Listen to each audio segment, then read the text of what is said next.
Hi Filipino learners! Kamusta kayo? My name is JC and in today's video, I will be teaching you how to use dito, diyan, doon, nandito, nandiyan, at nandoon. So these 6 words can be divided into 2 groups, which we will compare later. Let's define them first. Nandito and dito or Rito are both translated as here in English. It means that the place or area being referred to is where the speaker is at, or it is near where the speaker is. For example, nakatira si Riyan dito. Riyan lives here. So by here or by dito, I mean the location where I, the speaker, is at right now. If you notice, I used dito instead of Rito. The rule here is you use Rito when the last letter of the preceding word is a vowel, W or Y. Otherwise, use dito. So for this, Riyan is the preceding word and it ends with letter N. Therefore, we use dito. We also use dito if it will be the first word of the sentence, like dito ka lang, stay here. Although native speakers use these two interchangeably, but if you're really gonna be strict about grammar, this is the proper way to do it. Another example, nandito ba si Oliver? Is Oliver here? Now, if the place or area that you're referring to is where the person you're talking to is, or it is near that person, you use Nandiyan and Diyan or Riyan. Let me give you a few examples. Let's say you're talking to a friend on the phone and you say to him, bibisitahin kita riyan. I will visit you there. So we use Riyan because by there, you mean where your friend is at right now. And also I used Riyan instead of Diyan because of the same rules. The preceding word kita ends with a vowel. Therefore, we use Riyan. Another example. Let's say someone is looking for the remote and you tell him, nandiyan ang remote sa tabi mo. The remote is right there next to you. So here, once again, the area or place that you're talking about is near the person that you're talking to. So we used nandiyan.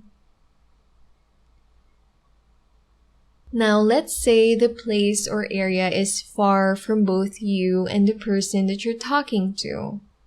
This time, you will use nandoon and doon or roon. These words are also translated as there in English.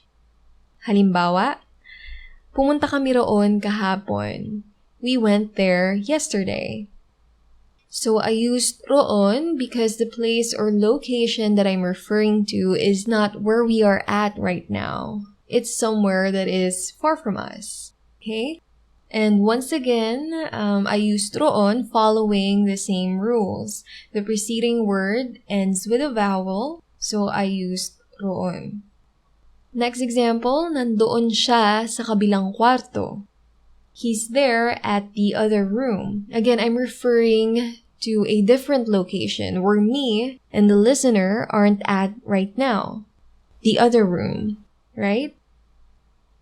Now, I just want to say this one more time. For dito versus Rito, diyan versus Riyan, doon versus roon, we native speakers really aren't that strict when it comes to the rules about that, especially in casual conversations.